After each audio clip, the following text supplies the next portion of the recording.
Ngayon po, week 5 na. Yes. At nakita ko kayo, nandun kayo sa floor, nasa gallery kayo, nanood kayo. Tama. Eh, At kamusta talaga, po? Teka lang, ano yung pakiramdam ng nandoon sa gallery? iba ang pakiramdam. Kasi? Oo, kasi lahat ng kilos ng mga senador, ng prosecution, ng defense, ng witnesses, nakikita mo talaga. At lalo na, may mga ibang senador, makikita mo rin kung sino yung mga nakikinig at yung mga hindi talaga nakikinig. Meron mga Sino ba? Pakibulong nga. meron ba Attorney mga Jen, sino yun? umi-ismid-ismid? Oo. Yung mga ganon. Hindi naman. Pero yung mga nagkukwentuhan lang at hindi nakikinig, meron akong nakita. Yung opposite ng umi-ismid-ismid, Ano? meron bang hindi rin gumagalaw-galaw yung mukha?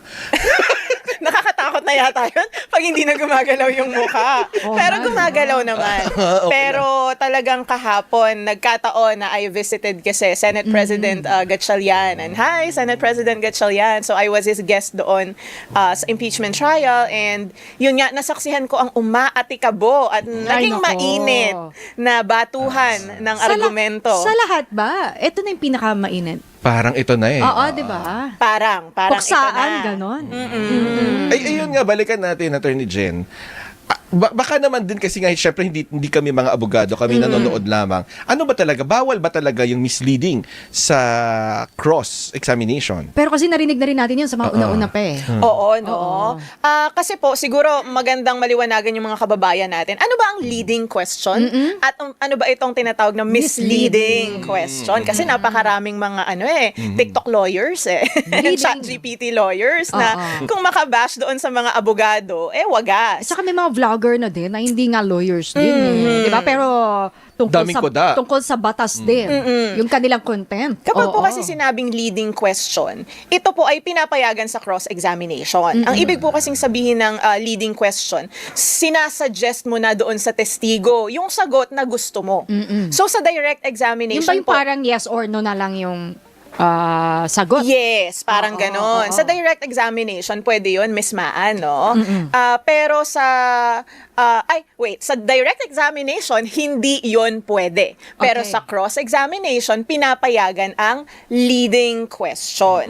Pag sinabi naman pong misleading question, ayan, kahit sa cross-examination, hindi yan pwede. Ano ang misleading question? Ito naman yung tinatrap mo yung testigo. Nagtatanong ka ng isang bagay na hindi naman niya sinabi sa kanyang testimonya or taliwas sa kanyang sinabi sa kanyang prior testimony. So, bawal yan kasi ang layunin ng korte ay malaman ang katotohanan. Hindi yung mapaamin mo or matrap mo yung testigo sa isang bagay na hindi naman niya sinabi. So, yun ang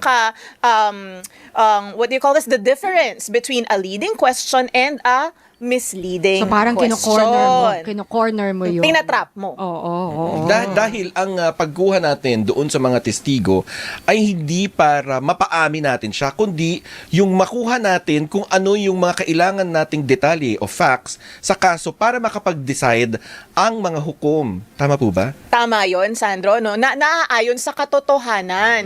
Hindi yung sa mga unverified facts na binase mo sa iyong misleading question. Kaya hindi talaga yan pinapayagan kahit sa cross-examination para maprotektahan ang integridad, right, ng court proceedings. And I would like to reiterate na ang ginagawa natin dito ay para malaman ang katotohanan, hindi yung mapaamin mo ang isang testigo sa isang kasinungalingan. Pero ito din ay ginagamit ba kapag halimbawa ay may gusto kang ilabas mismo sa bibig niya, 'di ba? Na gusto mong yun yung palitawin na anggulo. Sa Ganun leading yun? question, Oo, pwede oo, yun, mismaan. Sa cross-examination. Kasi po ang layunin ng cross-examination ay itest mo yung credibilidad, yung katotohanan, or yung veracity nung sinabi ng testigo. Kaya may leeway for leading question sa cross-examination. Yun nga lamang po, pag misleading, bawal na bawal yan kahit sa cross-examination. Yung gusto mong tarantahin. Diba, yung mga ganun kasi gusto mong sirain syempre, diba? Yung pahinain, yung testigo. O ginagamit nila yun para, tarantahin? Yung testigo, at kumbaga, maratel, alam mo yon, mabulol-bulol, or may masabi na magkamali. Pwedeng maging strategiya yan, no, ng bawat kampo. Kaya nga po, napakaganda kung yung kabilang counsel ay vigilant. kailangan makapag-object na siya agad before pa man makasagot or magkaroon ng maling sagot yung testigo na hindi naman niya sinasadya. Kaya nga po, kahapon, kung nakita ninyo, nag-object at nagkaroon pa ng continuing objection si Attorney Kapunan dahil para nga sa kanya ay misleading question ang naitanong ng depensa. At dito na nga po na sinilang yung mga memes na pwede ba ang misleading question sa cross-examination? Ay, yung pagtuktok nung defense lawyer ng kanyang ballpen doon sa, ayun, pinapakita natin Ayan. yun, tinutuktok niya. Tsaka yung pagpunta doon sa gilid, okay lang naman yun, no? Pero Pero yung pwedeng pagtuktok, pan-distract din yun, panakot, kapag ikay pumupunta sa gilid. Yung nakaganon. Sa Ayan, mga pelikula, di ba nakaganon? Hindi, tsaka ayan, tinutuktok niya. At naririnig, sobrang lakas kasi naririnig siya ng mga mic, napipick up siya ng Baka mga naman mic. kinakabahan din. Pwede ba yun, attorney? Well, para sa akin, may punto din naman, no? Tandaan natin yung mga counsels na yan, mga tao din yan. May kabaring nararamdaman yan. And I also understand, Attorney Ferrer, na kung tayo man, ang haharapin natin ay isang batikang abogada na si Attorney Kapunan, of course, nandoon din yung kaba. So, I will presume good faith on her part doon sa pagtuktok ng ballpen. Palagay ko naman ay hindi niya yun Hindi intention na i-rattle or takutin or i-distract yung testigo. Oo. Bago magsara, Attorney Jen, yung paglilitis, ay di ba yung nagsalita, yung isa pang abogada ng kampo ni Vice President. At kinall out niya nga yung Facebook post ni Attorney Virgil Ligutan. So tingin mo, yung pag-call out niyang yun ay anong take mo doon?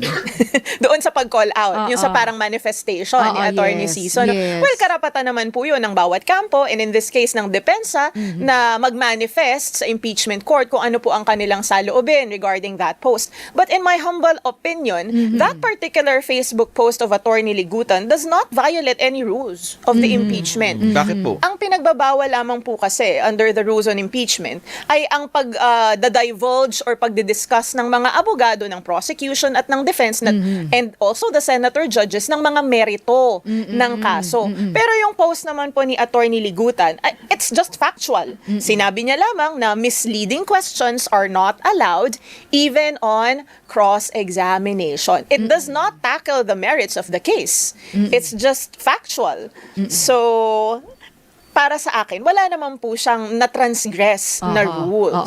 Tingin niyo ba may na-violate na court decorum? Kasi, di ba yun ang pinapanawagan ngayon ng depensa na sana raw ay manatili ang professionalism at yung respect sa kapwa-abogado.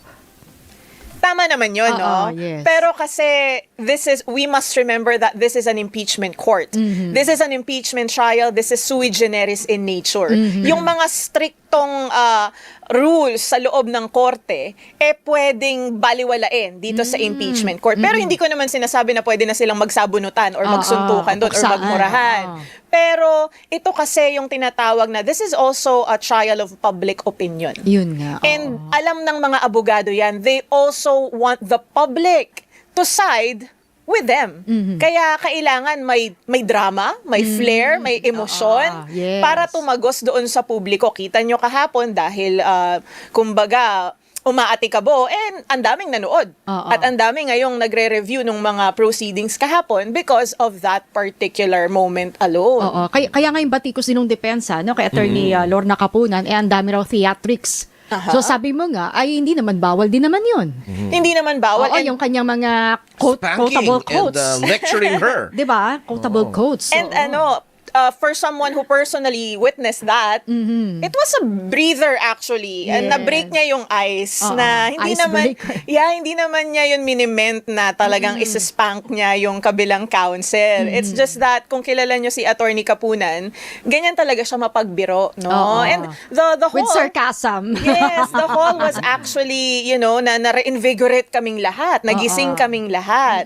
So it's part of, it's part of the job.